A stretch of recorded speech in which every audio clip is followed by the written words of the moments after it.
하나님 말씀 보시겠습니다. 하나님 말씀 시편 23편 말씀입니다. 오늘은 시편을 마무리 짓는 날입니다. 그렇기 때문에 시편 23편을 우리 다시 한번 다 같이 보시는 시간 갖도록 하겠습니다. 교독하시겠습니다. 시편 23편입니다. 여호와는 나의 목자시니 내게 부족함이 없으리로다.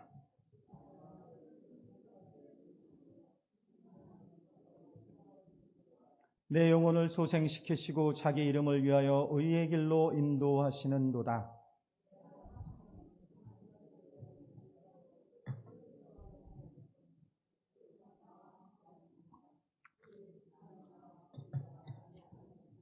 주께서 내 원수의 목전에서 내게 상을 차려주시고 기름을 내 머리에 부으셨으니 내 잔이 넘치나이다.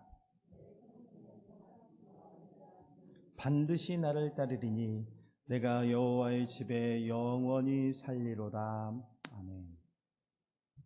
제가 총각되었습니다. 결혼하고 나서가 아니에요. 제가 총각 때 저를 따라다녔던 그녀가 있었습니다. 내가 싫다고, 나는 이제 너를 그만 보고 싶다고 얘기를 하는데도 계속 쫓아다녀서 어느 날은 전화가 왔는데 모르는 전화로 전화가 왔어요. 받았더니 다른 전화로 그녀가 전화를 건 거예요. 왜냐면 그녀가 건 전화는 제가 안 받으니까 제가 이 얘기 하려고 하다가 저는 제 와이프와 지금 눈을 안 마주치고 이 얘기를 하고 있습니다. 그렇다면 그녀가 왜 저에게 그렇게 연락하고 집착했을까요? 저에게 치명적인 매력이 있었기 때문에요? 아니죠. 실은 저를 너무 좋아하기 때문에 그랬겠죠. 좋아하니까 따라다니고 상대방이 싫다고 해도 쫓아다니고 연락하고 다른 번호로 전화 걸고 편지 쓰고 하지 않았겠습니까? 그런데 오늘 본문에 보니까 천지의 주제이신 온 우주 만물의 왕이신 그 하나님이 우리를 따라다닌다고 말씀하고 있습니다. 오늘 시편 23편 6절에 보니까 내 평생에 선하심과 인자하심이 반드시 나를 따르리니 라고 말씀하고 있어요. 이것을 번역하면, 제대로 번역하면 주님의 선하심과 인자하심이 내 생의 모든 날 동안, 이런 의미가 있어요. 내 생의 모든 날 동안 나를 따라올 것이다라는 거예요. 여러분, 구원받은 사람은 어떤 줄 아십니까? 구원받고 예수님을 믿는 한 시점이 있죠. 그런데 누가 구원받습니까?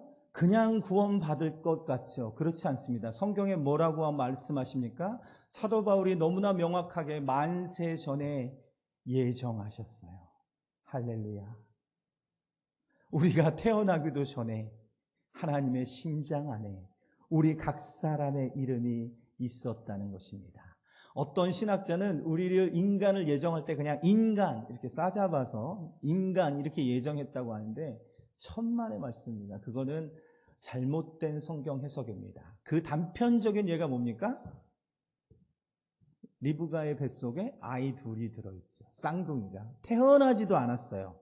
그런데 하나는 야곱이고 하나는 에서예요. 그때는 이름도 없었겠죠. 뱃속에서 둘이 싸워요. 뱃속에서 도대체 애들이 뱃속에서 뭘 어떻게 싸우는지 둘이 싸우니까 이 엄마 리브가 배가 너무 아파서 하나님께 기도를 했어요. 하나님, 도대체 이게 무슨 일입니까? 그러자 하나님 말하죠. 너의 뱃속에 두 민족이 있다. 즉 두 아이가 있다. 그런데 먼저 태어난 아이가 있고 첫째가 있고 둘째가 있을 것인데 첫째가 둘째를 섬기리라라고 말을 하고 있어요. 태어나지도 않았다니까요. 아무 행동도 안 했어요. 이 세상에 존재하지도 않았어요. 엄마 뱃속에만 있었어요. 그런데 그 안에서도 명확하게 형과 동생을 구분하고 그 동생은 선택함을 받고 형은 그렇지 못할 것이라는 이 말씀이 주는 의미가 뭡니까? 하나님이 우리를 예정하실 때요, 우리가 태어나지도 않았는데요, 지구가 생겨나지도 않았는데요, 하나님의 심장 안에 우리 한 사람 한 사람의 이름이 있었는 줄로 믿습니다. 임민구, 나정자, 최문근, 김병철, 이 이름이 있었음을 믿으십니까? 얼마나 감사합니까? 그로 말미암아 우리를 불러주셨어요. 그러니까 실은 태어날 때부터 하나님의 예정함을 잊고 내가 아직 예수를 믿지 않았는데요. 그래도 여러분, 예수 믿는 사람들이 어떻게 예수 믿는지 저는 이제 우리 교회 성도님들과 이야기를 나누면서도 그렇고, 그리고 다른 모든 사례들을 보면 어떤 증거들이 있어요. 어떤 하나님의 동행하심이 있어요. 전혀, 이제 어떤 분은 전혀 교회를 다니지 않았는데 자꾸 마음에 교회를 가고 싶다는 거예요. 여러분, 이게 가능한 일입니까? 그냥 교회를 가고 싶었대요. 그래서 이제 어렸을 때는 부모님이 무서워서, 부모님은 이제 무속신앙에 있어서 무서워서 못 가다가 성인이 돼서 그냥 갔다는 거예요. 그러면 제가 궁금해서 물어봤어요. 아니, 그러면 성경 말씀이 믿어졌습니까? 믿어졌다는 거예요. 정말 이것이 기적이 아닙니까? 예수님이 무리를 걸어 다니는 게 믿어졌대요. 홍해가 갈라지는 게 믿어졌대요. 죽은 사람을 살리는 게 믿어졌대요. 예수 그리스도 십자가의 죽으심이 우리 모두의 죄를 사했고 2000년 전에 죽으신 예수 그리스도의 피가 내 안에 생생하게 흘러서 내가 죄를 용서함 받았다는 게 믿어졌대요. 이런 기적이 어디 있습니까? 어떻게 이 일이 가능하겠습니까? 바로 하나님의 능력이 우리를 따라다니시면서 우리를 붙잡고 우리를 끝까지 인도하심으로 말미암아 이 기적이 우리에게 일어난 줄로 믿습니다.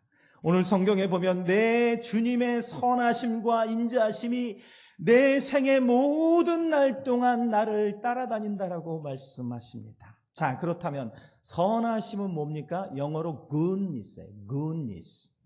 즉 goodness라는 건 첫 번째로 무슨 뜻이냐면 착한 성품이에요. 사람이 좀 착해야 됩니다. 제가요, 한 가지 굉장히 좋은 점이 좀 착해요.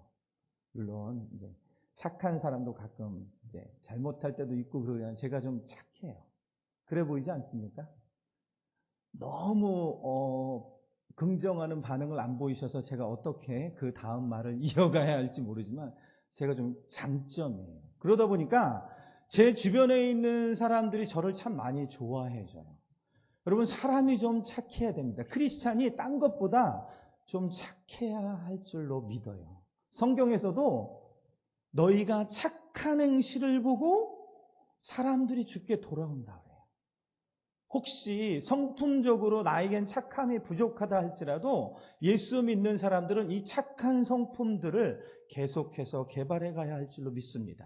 그런데 우리 주님은 착하신 분이라는 거예요. 얼마나 감사합니까?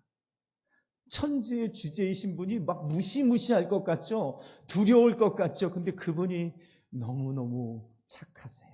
할렐루야. 두 번째, 이 선하시다는 의미는 무슨 의미냐면 의로움이라는 뜻이에요. 의롭다는 건 거룩하다는 것이고, 거룩하다는 건 죄가 없다는 것이고, 정의롭다는 것이에요. 여러분, 하나님은 너무나 정의롭고 의로우신 분이에요. 자, 그 단편적인 예가 뭐냐면 하나님이 우리를 사랑하신다고 해요. 근데 우리가 죄를 지었어요. 그러면 하나님이 그냥 죄를, 그래? 내가 너네를 창조했고 너네 아버지니까 내가 너희 죄를 용서해 줄게. 이래도 누가 뭐라고 하겠어요? 그렇죠? 그런데 하나님은 그러실 수가 없는 분이에요. 왜? 죄가 그냥 없어져요? 죄를 지었는데 그냥 없어져요? 지금 우리나라 전국이 조두순이 출소하면서 난리가 났는데요. 여러분, 죄가 그냥 없어집니까? 그러지 않죠. 죄를 지었는데 내 아들이니까 그냥 없던 걸로 해. 만약에 판사가 그런다면 그 판사는 의로운 판사입니까? 그렇지 않죠. 하나님은 의로우신 분이라는 거예요. 의로우신 분이라니까요. 그렇다면 하나님께서 우리 인간의 죄를 어떻게 해결하셨는가? 유일한 방법이 당신의 독생하신 예수 그리스도를 보내셔서 그 예수 그리스도 안에 예수님 이전의 사람, 예수님 이후의 사람, 예수님 당시의 모든 사람의 죄를 예수님에게 전가시켰어요. 옮겼어요. 누가 그렇게 할 수 있어요? 오직 하나님만이 그렇게 하실 수 있는 줄로 믿습니다. 그리고 그 죄를 예수님 안에 모두 다 옮기시고 죄에 대한 벌을 우리 대신 예수께서 받으신 줄로 믿습니다. 예수님께서 그렇게 십자가에서 피를 흘쳐 흘리시면서 죽어갈 때 우리의 죄가 녹아버린 줄로 믿습니다. 그 십자가의 피가 흐를 때, 그 대신 벌받는 십자가의 피가 흘려질 때 우리의 죄가 없어졌다니까요. 그냥 없어진 게 아니라니까요. 우리가 한 거는 아무것도 없어요. 오직 예수 그리스도께서 다 하셨어요. 그렇다고 공짜라고 여러분 가볍게 생각하면 큰일 납니다.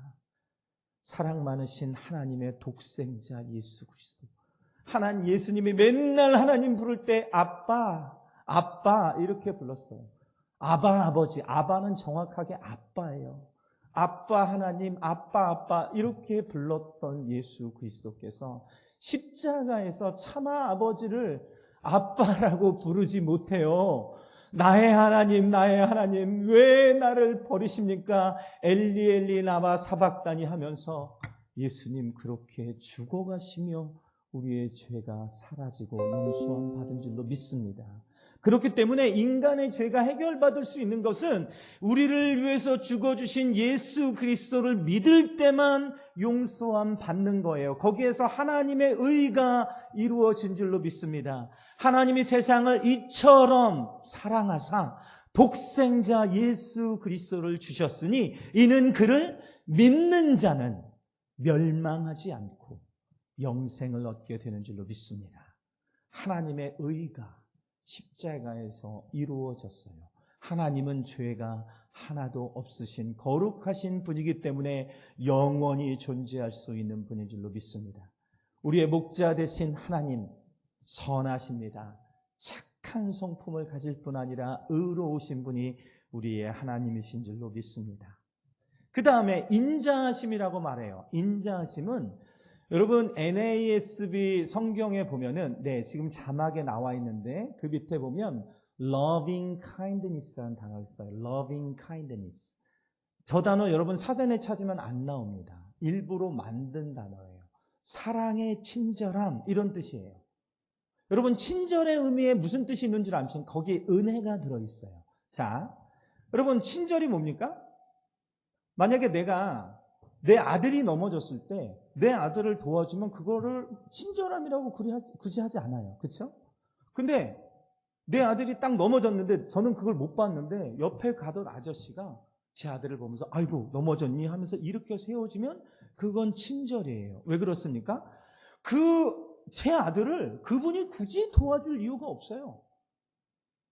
그런데 그분은 바쁜 길을 가다가도 그 아이가 쓰러진 것을 보면서 그를 도와줬어요. 그것이 곧 친절입니다.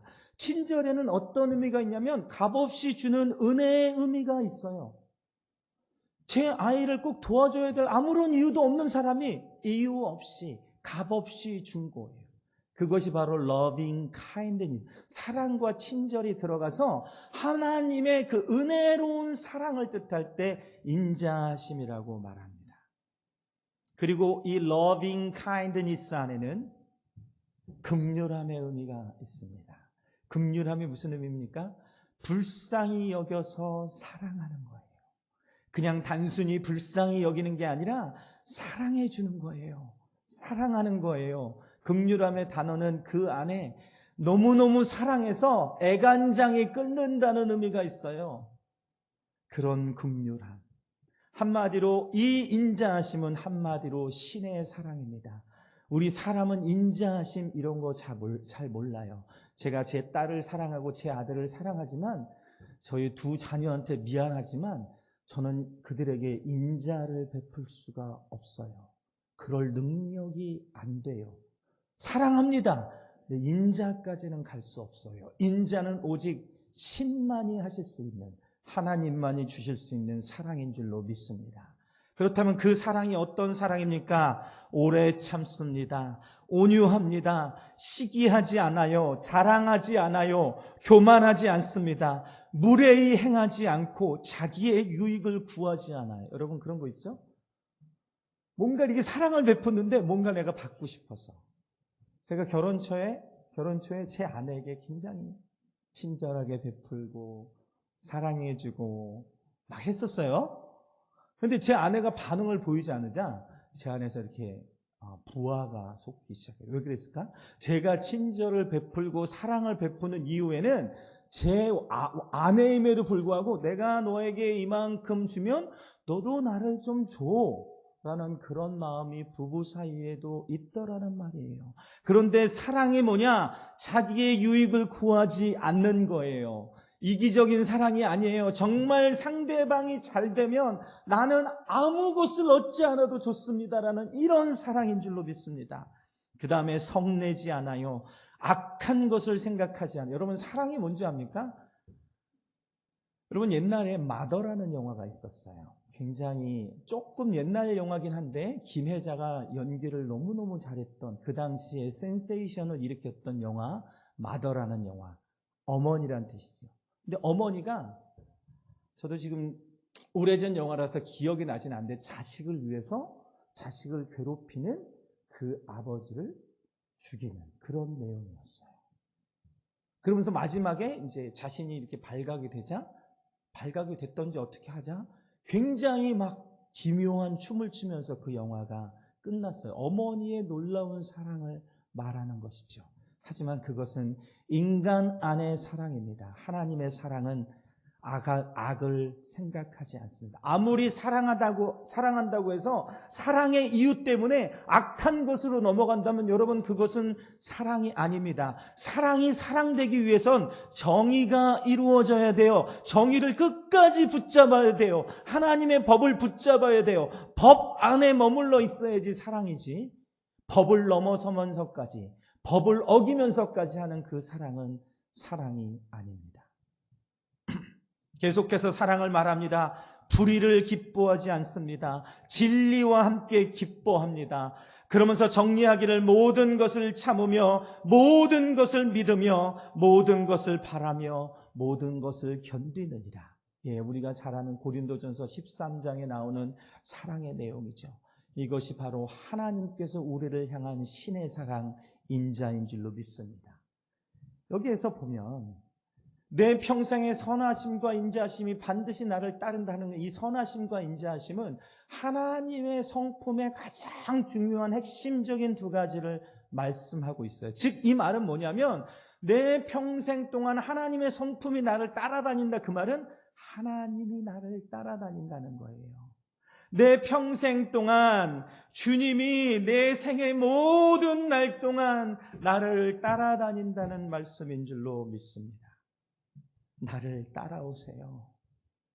나를 따라오세요.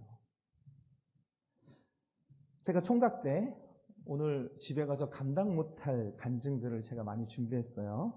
집에 가서 제 와이프가 저를 좀 용서해 줬으면 좋겠는데, 총각 때였습니다. 중요해요. 제가 총각 때 지하철역에서 마음에 드는 여자를 발견했어요. 옷 입는 스타일이나 외모나 굉장히 마음에 들었어요. 그래서 그녀를 따라가기 시작했어요. 원래는 그 역이 아닌데 그녀가 내리자 저도 그냥 내렸어요.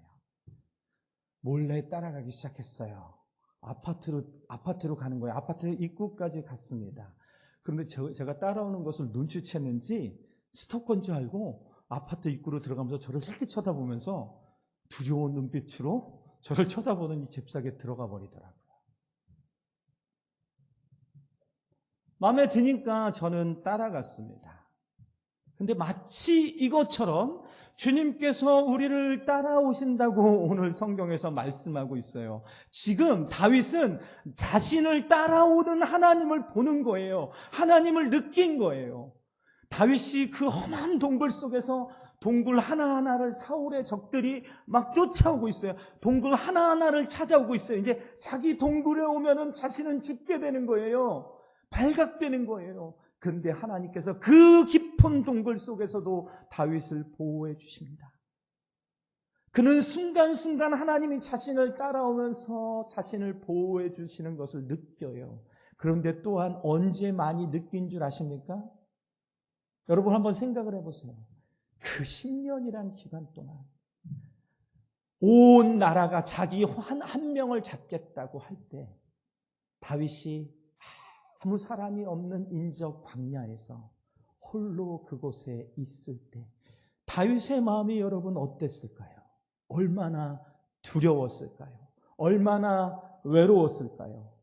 자기는 잘못한 것 하나도 없는데 자기를 죽이겠다고 하는데 하나님은 이곳을 떠나지 말라고 할 때 다윗의 마음이 어땠을까요? 어떻게 보면 우리는 참 상상도 하지 못할 정도로 큰 심적인 부담감이 있었을 거예요. 그때 다윗 주님을 찾았겠죠.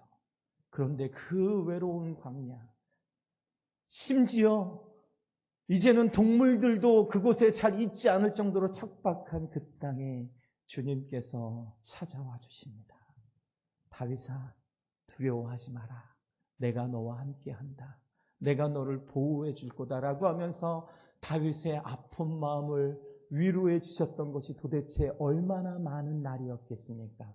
다윗은 그걸 느꼈던 거예요. 그걸 알았던 거예요. 단순히 위험 속에 자신을 지켜주었을 뿐 아니라 자신이 홀로 있을 때, 외로울 때, 고통스러울 때 하나님께 기도할 때마다 나를 만나주시고 나의 마음을 만져주시고 세상이 할 수 없는 평안함을 주시고 나를 사랑한다 말씀해 주시는 그 목자 되신 여호와 하나님을 그가 만나면서 다윗은 마지막으로 고백합니다. 주님, 선하시고 인자하신 주님이 저를 평생 동안 따라다니시는군요.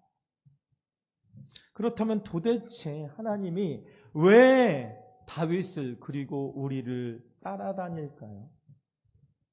아주 간단하죠. 사랑하기 때문에 그렇습니다. 제가 학부는 종교학과를 졸업하고 대학원을 이제 영문과로 가겠다고 겁없이 시도를 했습니다. 과를 바꾼다는 건 너무너무 어려운 일이었어요. 영문과 대학원에 어떤 학생들이 오냐면 지방에 있는 대학생들도 서울대 영문과 대학원에 입학하는 경우가 있어요. 그런데 그들은 어떻게 입학하느냐? 대학교 때 영문학을 전공했어요. 저는 영문학 전혀 전공이 아닌 종교학을 전공을 하고 과를 바꾸려다 보니까 이게 너무너무 어려웠습니다. 첫 번째 시험을 봤습니다. 떨어졌습니다. 두 번째 시험을 봤어요. 또 떨어졌어요. 저 열심히 공부했는데 또 떨어진 거예요. 시험이 너무너무 어려운 거예요. 세 번째는 안 되겠다. 그래서 제가 고시원에 들어갔어요. 저는 집을 떠나서 살아본 적이 없었는데 고시원에 들어갔어요. 그 고시원은 너무 험악한 곳입니다. 바퀴벌레가 여기까지만 하겠습니다. 설교 시간이라. 바퀴벌레가 아이고 같이 살았어요. 그들과. 이제 혼자 고시원에 앉아서 공부를 합니다. 집중은 잘 되는데 이제 새벽쯤 공부하다 보면 마음이 울적해요. 그러면 여러분 그 당시가 이제 한 98년, 96년, 7년쯤 되는데 그 서울대 옆에 있는 이제 녹두거리라고 있어요. 거기에 가면은 비디오 방이 있어요. 비디오 방이 한 사람이 들어가면 한 사람씩 들어가는 비디오 방이 있어요. 그러면 그 비디오 방에를 들어가는데 비디오 방 들어가는 비용이 얼마냐면 1,500원이었어요. 그 당시에 비디오를 빌리는데 1,500원인데 비디오 방을 들어가서 내가 보고 싶은 걸 보는데 그게 1,500원이에요. 그래가지고 비디오 방을 딱 들어갑니다. 영화를 봐요. 나와요. 마음이 채워지지 않아요. 걸어가다가 또 비디오 방에 들어가요. 영화를 봅니다. 마음이 채워지지 않아요. 또 들어가요. 그렇게 밤새 했던 적이 여러 번이었어요. 왜? 마음이 막 힘들고 괴롭고 힘이 드니까. 그러다가 이제 아침 해가 뜹니다. 그때 제가 있던 고시원이 이렇게 언덕이 있는 데였는데 그 언덕 위에서 딱 있는데 내 자신이 한심한 거예요. 정말 내가 마치 인간 쓰레기가 된 듯한 그런 느낌이 들었어요.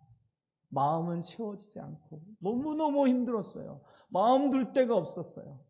또 들어가서 공부는 해야 되는데 물론 공부가 재미는 있었는데 그게 너무 힘들고 지쳤어요. 누구 하나 나 알아봐주는 사람도 없는 것 같고 너무 외로웠어요. 그때 그 언덕 위에서 울고 싶은데 여러분 그런 기분 아십니까? 울고 싶은데 눈물이 안 나와요. 그렇다고 언덕 위에서 아침에 악이라도 쓰고 싶은데 악도 쓸 수 없어서 탄식을 하면서 했던 그런 날들이 참 여러 날이었어요. 그런데요, 제가 나중에 YMDTS를 가면서 거기에서 좀 깊은 기도 가운데 들어갔을 때 한 영상이 떠올랐어요. 어떤 영상이 떠올랐냐면 그때 제가 언덕 위에 서 있는 제 장면이 제 생각 속에 보이는 거예요. 저는 그때 혼자 외롭다고 가슴을 치면서 울고 싶어도 울지 못하고 내 자신의 그 엄청난 자괴감과 외로움과 그 힘든 마음의 상태로 혼자 울고 있을 때 나의 뒤에서 주님이 나를 꽉 끌어안아주고 계시는 모습이었어요. 그러면서 이렇게 말씀하셨어요. 민구야, 내가 여기에 있는데 왜 이렇게 혼자 힘들어하니? 너 왜 이렇게 혼자 힘들어하니? 주님께서 뒤에서 끌어안는다는 의미가 뭐겠어요? 저는 주님의 얼굴을 그때 바라보지 못했기 때문에 주님을 찾지 못하니까 제가 영적인 눈을 감고 있으니까 우리 주님은 마치 내가 눈을 감고 마치 그런 거죠. 엄마 밥 주세요 하고 나서 밥을 줬는데 그 애가 눈을 감고 있으면서 밥 주라니까 마치 그런 것처럼 하나님이 바로 앞에 계신데도 제가 영적인 눈을 뜨지 못하고 눈을 감고 있으니까 혼자 괴로웠던 거예요. 저는 그때 주님이 저를 돌아보지 않는 줄 알았어요. 저와 함께 하지 않는 줄 알았어요. 그런데 그것이 아니었습니다. 제가 영적인 눈이 감겼을 뿐이지 하나님은 그때도 저를 품에 안으시면서 안타까워하면서 저와 함께 하셨던 주님, 그 외로움, 그 고통, 그 자괴감을 함께 하셨던 주님이 바로 저의 주님이었습니다. 이 주님이 바로 우리의 주님인 줄로 믿습니다. 도대체 내가 뭐라고, 도대체 우리가 뭐라고 주님께서 우리를 이렇게 따라다니신단 말입니까? 여러분, 저는 얼마나 부족한 종입니까? 제가 부족한 거 여러분 아시죠? 저 참 부족한 종입니다. 또 여러분들 정말 하나님 앞에서 나는 괜찮은 사람입니다. 자신할 수 있는 사람 누가 있습니까? 우리 다 부족하고 연약해요. 그래서 여러분, 제가 개역 한글에는 지렁이 같은 너 야고바 이래가지고 그 본문을 찾으려고 성경 프로그램을 치는데 안 나오는 거예요, 지렁이가. 근데 개역 개정에, 우리가 보고 있는 개역 개정에 지렁이를 더 격화시켜서 뭐라고 번역한 줄 아십니까? 이사야서 41장 14절에 버러지 같은 너 야고바 이렇게 나와요. 자막에 나옵니다. 버러지 같은 너 야고바, 너희 이스라엘 사람들아, 두려워하지 말라. 나 여호와가 말하노니 내가 너를 도울 것이라. 내 구속자는 이스라엘의 거룩한 이라. 버러지 같은, 여러분, 우리가 정말 버러지 같은 존재 아닌가요? 하나님 앞에 버러지 같은 존재 아닌가요? 구원받았고 택함 받았고 하나님의 십자가가 우리 가슴에 이렇게 분명한데도 우리의 습관 하나 고치지 못해요. 내 마음에 뭔가 분노가 나면 그거 하나 풀지를 못하고 계속해서 힘들어하고 다른 사람 힘들어해요. 내 죄의 습관을 고치지 못해요. 정말 버러지 같은 존재들이 우리 아닙니까? 그런데 뭐라고 말합니까? 버러지 같은 너 야고바 그렇게 부르고 다음에 너희 이스라엘 사람들아라고 불러요. 이스라엘은 무엇입니까? 전에는 야곱이었죠. 야곱의 이름을 축복의 이름 이스라엘로 바꿉니다. 그러면서 버러지 같은 야고바라고 부릅니다. 너는 원래 버러지 같은 야곱이지만 내가 너를 구원하여 이스라엘로 바꾸어 주었다. 너는 나의 자녀가 되었다. 그러니 두려워하지 말라라고 말씀하시면서 내가 너를 도와주겠다. 내 구속자는 바로 나다라고 하면서 우리를 구원하겠다고 말씀하시는 이 하나님이 여러분 얼마나 감사합니까? 도대체 우리가 뭐라고, 도대체 내가 뭐라고 버러지 같은 우리를 위해서 그렇게 따라다니신단 말입니까? 내 생의 모든 순간에 따라다닙니다. 언제 어디나 따라다닙니다. 여러분 그거 알고 계십니까? 화장실에서 구원받은 사람 이야기 들어보셨습니까? 여러분, 화장실이 굉장히 개인적인 공간이어가지고 자기 스스로를 돌아보는 그런 시간이에요. 제가 지난번에 라디오에서 어떤 사연을 들었는데 자기 남편이 화장실에 들어가면 2시간, 3시간도 있고 어떤 날은 화장실에서 자고 나온다는 거예요. 그래가지고 도대체 왜 그러냐 그러는데 화장실만 들어가면 누구도 범접할 수 없는 자기만의 공간이라는 거예요. 근데 여러분, 그 부분에 어느 정도 동의하시죠? 저도 약간 그런 게 있어요. 그래서 화장실에 있을 때 누가 빨리 나와 이러면 굉장히 짜증이 나는데 나만 있을 수 있는 공간이에요. 근데 그곳에서 혹시 주님 생각이 나서 내가 아직 구원받지 못했는데, 내가 아직 구원의 확신이 없는데 그때 주님을 믿고 싶어서 부른다고 주님이 아유 냄새난다 안 가겠다 그러지 않으신다는 거예요. 언제 어디나 우리를 찾아와서 여러분 화장실에서도 우리를 구원하여 주실 수 있는 분인 줄로 믿습니다. 그분은 어떤 분입니까? 히브리서 13장 5절에 보면 돈을 사랑하지 말고 있는 바를 족한 줄 알라. 그 말은 사람들이 돈을 의지해서 살고 돈을 하나님으로 모시면서 사는데 그거 사랑하지 마라, 부질없다라고 말씀하시면서 이렇게 말씀하십니다. 돈을 사랑하지 말고 있는 바를 족한 줄로 알아. 그가 친히 말씀하시기를 내가 결코 너희를 버리지 아니하고 너희를 떠나지 않는다고 말씀하세요. 여러분, 혹시 우리가 죄를 지었습니까? 혹시 우리가 치명적인 죄를 지었습니까? 그래도 우리 하나님은 우리를 떠나지 않으세요. 그것이 하나님의 인자입니다. 여러분, 사람 부모님도 자식이 잘못했다고 자식의 호적을 파버립니까? 말은 그렇게 해도 그러는 부모들 없습니다. 인간 부모도 그런데 하나님의 그 인자하신 하나님은 우리가 혹시 물론 우리가 잘못하면 안 되죠. 치명적인 죄는 고쳐야 됩니다. 왜냐하면 그것 자체가 우리에게 너무 큰 고통을 주고 가족에게 고통을 주고 교회에게 고통을 주기 때문에 여러분들 그런 죄를 가지고는 빨리 끊도록 하셔야 돼요. 그런데 혹시 아직 끊지 못한 죄들이 있다 할지라도 여러분, 하나님은 우리를 뭐라고 말씀하십니까? 내가 너희를 버리지 않고 너희를 떠나지 않는다고 말씀하십니다.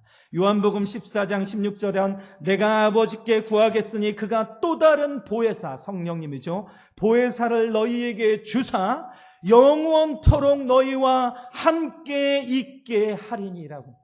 보혜사 성령님이 우리 안에 들어오셨어요. 그래서 구원이 실제로 이루어졌어요. 그 하나님이 우리와 함께 있는데 영원토록 함께 있다는 거예요. 영어로 이렇게 나옵니다. He may be with you forever. He may be with you. 그는 너와 함께 하신다. Forever. 영원히 함께 하시는 분이 우리의 주님이신 줄로 믿습니다. 그리고 나서 우리가 그렇게 주님과 함께 이 세상을 살아갑니다. 그러다가 드디어 우리가 이 세상을 떠나게 되는 날 뭐라고 말합니까? 내가 여호와의 집에 영원히 거하리로다. 여러분 잘 아시는 천상벽 시인이 귀천이라는 시, 너무너무 유명하고 멋있는 시를 지었습니다. 여러분 이런 귀천의 시를 부르시면서 여러분 천국에 가시겠습니까? 귀천시가 이렇게 나오죠. 나 하늘로 돌아가리라. 새벽빛 와 닿으면 쓰러지는 이슬 더불어 손에 손을 잡고 나 하늘로 돌아가리라. 노을빛 함께 단둘이서 기슭에서 놀다가 구름 손짓하면은 나 하늘로 돌아가리라. 아름다운 이 세상 소풍 끝내는 날 가서 아름다웠다고 말하리라 라고 하시면서 돌아가시겠습니까? 하지만 우리는 이렇게 고백하며 여호와의 집으로 돌아가면 어떨까 하면서 제가 한번 비슷하게 시를 지어봤어요. 나 이제 본향에 돌아가리라. 태초의 존재를 시작해 한 그곳으로 나 돌아가리라. 험악한 시절을 살았노라. 포악한 이들에게 밀쳤노라. 하지만 나의 목자 예수 그리스도 나와 함께 하시니 견딜만 하였노라. 아니 도리어 행복했노라. 나 이제 돌아가리라. 나의 본향 집으로 내 아버지 계신 그곳에 가서 그분의 눈동자 속에 비친 나를 보며 그 넓은 품에 안겨 하염없이 울며 안식하리라. 다윗은 고백합니다. 주의 인자하심이, 주의 선하심이, 즉 주님이 평생토록 나와 함께 하십니다. 그리고 내가 여호와의 집에 영원히 살리로다라고 말씀을 하십니다. 이 세상을 떠나는 날 우리는 목자 되신 예수 그리스도의 은혜로 우리는 영원히 여호와의 집에 거하게 되는 줄로 믿습니다. 결론을 맺겠습니다. 주님을 영접한 바로 그 순간부터 주님이 이 세상에서 우리와 함께 계시고, 정확하게는 나와 함께 계시고, 이 세상을 떠나는 순간에 우리는 하나님의 집에서 영원히 살게 될 줄로 믿습니다. 여호와 하나님의 목자 되심이 어떠한 무게감인지 여러분 아시겠습니까? 하나님이 목자 되신다는 그것이 얼마나 큰 무게감을 가지고 있는지 여러분 아셨으면 좋겠습니다. 시편 23편을 마무리 짓습니다. 정말 이 시편 23편을 제가 11월부터 설교를 하면서 제가 얼마나 많이 혼자 울었는지 몰라요. 혼자 이 말씀을 묵상하면서 구구절절히 목자 되신 하나님이 얼마나 귀하신가 가슴 절절히 깨달았습니다. 여러분들 이 시편 23편을 가슴에 품으시고 평생 동안 살아가셨으면 좋겠습니다. 이것은 단순한 무게감이 아니라 우리 인생 전체 그 무엇보다도 이렇게 우리를 진중하고 진지하고 올바르게 만들 것은 없을 것입니다. 사랑하는 늘사랑 성도 여러분, 주님이 우리의 목자 되셔서 평생 동안 우리를 따라다시며 결국 우리가 이 세상을 떠나는 날 우리를 여호와의 집으로 인도해 주실 분이라고 한다면 우리는 어떻게 해야 됩니까? 이 주님을 바라보십시다. 제가 홀로 신림동 언덕에서 주님이 나를 뒤에서 끌어안고 있는데도 그 주님을 보지 못하고 영적인 눈을 뜨지 못해서 혼자 괴로워하는 어리석은 행동은 이제 그만하시고 우리의 두 눈을 똑바로 떠, 우리의 영적인 눈을 똑바로 떠 주님을 바라보아야 할 줄로 믿습니다. 그런데 여러분 그거 아십니까? 바라보고 싶어도요, 바라볼 실력이 안 된다니까요. 그것이 제가 담임 목사로서 너무너무 가슴 아픈 부분이에요. 여러분 너무 착하세요. 너무 순하세요. 너무 귀하세요. 그런데 영적인 실력이 약해요. 그러다 보니까 하나님을 보지 못하니까 어떻게 돼요? 세상적인 안목으로 움직인다니까요. 세상적인 습관으로 가버린다니까요. 하나님이 우리를 따라다니시는데 제가 범했던 잘못처럼 힘들어하고 괴로워하면서 자기만 힘든 게 아니라 옆 사람들 힘들게 하고 그렇게 살아가는 삶이 안 돼요. 왜? 영적인 실력이 없기 때문이에요. 제가 다시 말하지만 영적인 실력은 여러분 수능 시험 보는 것처럼 너무나 분명하게 드러나는 것입니다. 영적인 실력이 그냥 잘할 것 같죠. 주일 예배만 참석하면 잘할 것 같죠. 죄송한 말이지만 천만의 말씀입니다. 저는 초등학교 5학년 때부터 목사가 되겠다고 다짐하고 지금까지 온 사람이에요. 그런데요, 제가 영적인 실력을 기르지 않으니까요, 아이고 웬걸요? 다짐하는 거 다 무너집니다. 여러분 다짐 다 하셨잖아요. 그 다짐대로 여러분들 사시던가요? 여러분 주님 바라보는 게 그냥 쉬울 것 같아요? 환난이 다가올 때, 유혹이 다가올 때 주님 바라보는 게 쉬울 것 같습니까? 아니요. 쉽지 않은 거 저는 너무나 잘 알아요. 왜 그런 줄 아시죠? 제가 경험해 봤거든요. 저는 심지어 신학교를 다니고 심지어 부목사로 18년 동안 사역을 했는데 그 18년 동안 사역을 해서 저는 목사 안수 받으면 좀 괜찮아질 줄 알았다니까요. 웬걸요? 영적인 실력은 그렇게 잘하는 게 아닙니다. 그래서 저는 우리 교회가 영적인 실력을 길렀으면 좋겠습니다. 그러면 가장 큰 축복이 뭔지 압니까? 다른 무엇보다도 여러분 안에 생수의 강이 흘러나온다니까요. 예수님께서 말씀하셨던 그 생수의 강이 여러분 뱃속 깊은 데서 흘러나와요. 그 행복감은 세상이 줄 수 없는 행복감. 여러분 처음 구원받았을 때 막 가슴 벅차서 하늘빛이 달라 보이고 공기가 달라진 거 여러분들 아셨잖아요. 바로 그 느낌이라니까요. 그 느낌이 사라지는 게 아니라 한 달이 지나고 1년이 지나고 10년이 지나도 점점 새로워지는 이 느낌, 여러분 도대체 아십니까? 여러분들, 저는 우리 솔직하게 늘사랑교회 성도님들이 재정적인 어려움, 관계의 어려움, 다 그렇지만 저는요, 그런 거 좀 안 풀어줘도 괜찮다고 솔직히 생각해요. 죄송해요. 저는 그렇게 생각해요. 왜? 우리 믿음의 선배들 얼마나 힘들게 살았습니까? 여러분, 성도는 꼭 세상에서 성공합니까? 아닙니다. 성공할 수도 있지만 그렇지 않은 경우가 더 많아요. 그런데요, 성도가 절대로 놓치지 않아야 할 것은 우리 안에 넘치는 이 행복감, 주님과 동행함으로 말미암은 영적 실력을 기름으로 말미암은 이 행복감은 이 땅에서 절대로 놓치지 않아야 할 줄로 믿습니다. 그래서 저는 내년부터 제자훈련을 하려고 해요.